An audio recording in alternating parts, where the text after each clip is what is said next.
Renel. He didn't speak about Renel. He did. He was asked. So he spoke. I cannot wait to hear this answer. How many? It was a mutual parting of Our friend Renel. Oh my God! Let's hear it. This has gotten kind of quiet, by the way. Like they haven't hired anybody full time, right? No, it's just like a rotation of people. You know, I've been to a few ball games this year. I can't make heads or tails of who's there. Is it changing? You know what I mean? It's always changing. Yeah. One of my former colleagues, Jeff Knox, actually got a chance to do a series. Really? Yeah. How'd it go? I didn't hear it, but I'm sure it went great. Which series was it? And the one against that one team. Okay. All right. I hope it went well. Yeah, we aren't that close. Anyway, if you're a season ticket holder and you've got like some info on how this is going or whatever, give us a buzz, 888-957-9570. But Greg Johnson was asked on the decision to move on from Renel Brooks-Moon just before the season began. First of all, I have a lot of confidence in our management team. And I think anytime somebody who is such a high-profile part of the Giants, and she certainly has been a huge part of the Giants, and we hope she continues to be, I support that decision, and that's really all I can say on that.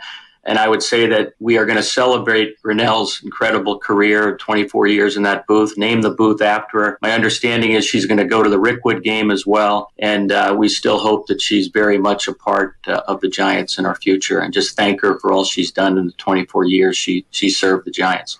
Okay. So first off, I didn't know that. They're going to name the booth after her. Yeah, we'd heard that. Like I had heard, maybe I hadn't had confirmation. That's cool. That's cool. I'm still confused. I don't know. There's no answer. Like everybody wants to know why. Exactly. Why? Well, he has a lot of faith in his management team. What does that mean? Who's the management team? And what was the decision made by the management team? Well, I mean, That's one that, because he said that right off the top. Well, it's not a Farhan thing. Farhan's the president of baseball operations. I don't think that Pete not Patella. Broadcasting. Patella probably wasn't a guy who made that move. So who is the management team? Don't know. Follow up, Greg Johnson. TK has a follow up. Was there any chance or any way that her political statements or social movement statements clash with? I mean, we know your father continues to donate to extremely right-wing causes. Was there any conflict there between her and your father, or her and anyone in ownership on a political? Absolutely not. The ownership does not get involved in those kind of decisions, and that would be inappropriate to do that. Okay. Great follow-up from TK. It's a great follow-up, but there's so much, and this is what I don't like about the way this all went down. There's so much plausible deniability at every level that we are sitting here months later asking the question you just asked. We don't even know who the hell did this. Right. It was the management team. So if Greg didn't do it, and Charles didn't do it, and Farhan didn't do it, and Pete didn't do it, God knows Bob Melvin didn't do it. Right. Like, who, and why? And the Giants have not given an answer other than to say, well, this mutual, this, that, and the other, and allow both Willard and Dibs to tell you mutual schmutual. I like that. Well, confirmed. Absolutely confirmed. Multiple sources confirmed.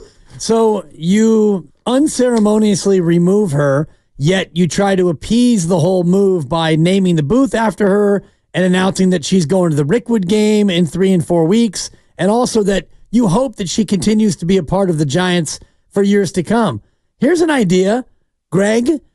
Let her do the one thing that she wants to do. If you loved her so much, why'd you leave her? Right.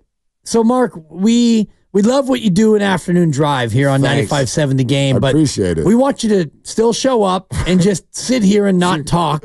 We want you to be around. You're going to name this windowless studio after me? We're going to name the window after you. The window that you were able to save Guru from. Because Lord knows, Guru it was coming. It could have been a hospitalization sensation. Yeah. Is what it could have been. Mark, we really like you, and we want you to be a part of the station for years to come. No. But please, you don't get to talk anymore in the microphone. But you mean a lot to us, Mark, and we want you to go to all station events and not talk. I get to go to a game here in a few weeks. Yeah, I get to go play softball tomorrow. Like yeah, that. You sure do. That's fun.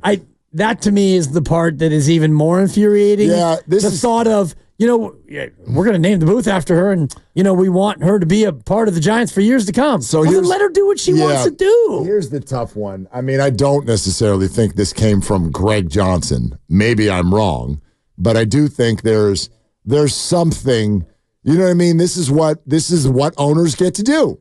When you're the super rich person at the top. When you're the control person. And you don't like something. Yeah. You could tell the people below you, hey, take care of it. And then when it gets taken care of and someone comes to you and goes, hey, did you do that? You're like, no, I just put some faith in my management team. Totally. And then that's the way it went. So TK asked another question. And inquisitive guy, this Kawakami. That's what you do on a show. You ask some questions. So TK then goes to a broader spectrum of politics, Giants ownership, and the city in which they play.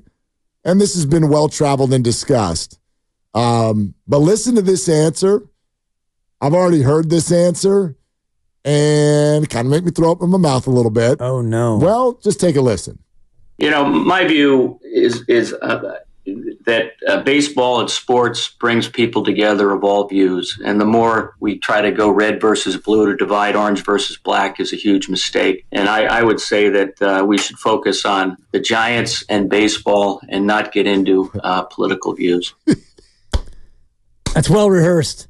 If we get into red versus blue, then we start to divide orange versus black. I would just like That's pretty good. If we could get the PR person on who wrote that line, I'd love it. Lucas and Grandy, if we could effort finding whoever that is. That was a damn genius line. He sat in front of the mirror in the bathroom for at least 3 nights practicing that. No doubt. Before TK asked him, and he went, if we could just make sure that red versus blue doesn't get in the way of orange versus black. God, that was so good. It's so good, but gag me at the same time. We sure the author of that is not on the management team, that we don't know anyone? I think it might have been. It might have been. Right. Probably a dead end. I'd like to thank my management team for coming up with cool political lines that I can use. That reminds me of the single guy who's working on his lines, like when he's going to go out to a bar and try to meet a girl, Hey, did God lose an angel? Because I don't even know. I mean, my line... I've been out of the game so long, but you know what I mean about those lines. Yeah. Did it hurt?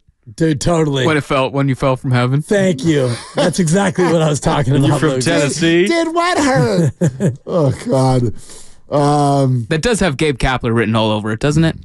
That line? If we could make sure that red versus blue does not get in the way of orange versus black, that would be great. For the organization. Totally. We as an organization so stubborn. believe that orange and black is more important than red and blue. It's pretty good. I mean... So you threw up in your mouth at the cliche nature of that line? Dude, like... That was pretty well done. Read my lips. No new taxes. That's the thing. It's very much a political statement. It's a cop-out. It's a cop-out. And I know a lot of us, quote, don't want politics in sports. But I always laugh when you hear that because you don't get to pick and choose when things are relevant. Right. Stop kneeling. I don't like politics in sports. Well, I don't know. Have you figured out that maybe there are other perspectives out there dealing with stuff? Yes, there's politics in sports all the time. There's politics in everything. Right. It's like when their bridge is blocked by some sort of a protest, and people are like, look, I'd love to hear your protest, but not now. I have dinner to cook. That's the point. They're trying to get your attention. Exactly. Anyway, it's just, it made me throw up in my mouth a little bit. And I wonder how many fans, when they discovered that the Johnsons' political leanings do not align with their own, how many of those fans decided, well, that's it. I'm not a fan anymore. None. Right. None. But I can't, nor could I. I couldn't do that. They're the Giants. It's the Giants. Right. And even though you may not agree with the political donations of the ownership, it still is not going to affect how much you're excited about, Matos driving a ball in the gap. Listen, to me, you get to a point where you have to pick your battles a little bit. Totally. Sometimes the kid wants a chicken sandwich and he wants to go to Chick-fil-A. What the hell are we going to do? Honestly. Dude, I fight that battle every morning. Am I going to turn this into a thing with a 10-year-old? Do you know what I mean? Like, and if I did, how hypocritical am I when I then walk through the grocery store and throw all kinds of products in, and I don't have any idea what the owner's doing? Oh, yeah. I got a pretty good guess, though, what a billionaire thinks.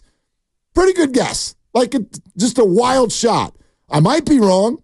Not all of them, but probably don't look at the world the same way I do. You were surprised a couple weeks ago we found out about a billionaire. We do got one. We got one. On our team. Proud to say it, too. That's my guy. That's my quarterback.